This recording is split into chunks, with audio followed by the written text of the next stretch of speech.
Ayan yung pinamili ko. Wala ko ng kamatis. Ito yung favorite kong kainin.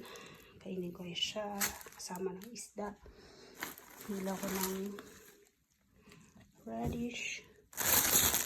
Salad.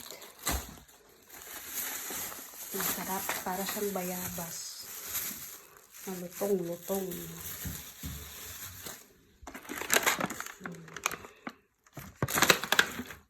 Pipino. Maliit pipino. Yogurt. Paborito ni Alphonse. Ito yung hipon.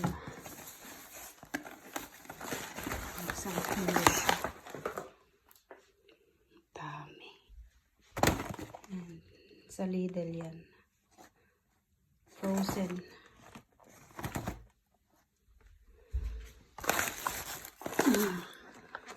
Antipasti. Ito yung Lux.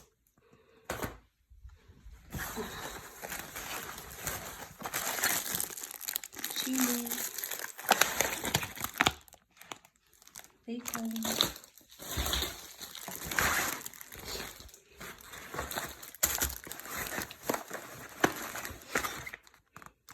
Ito yung kinakain ng asawa ko pag nag-outside siya. Cheese.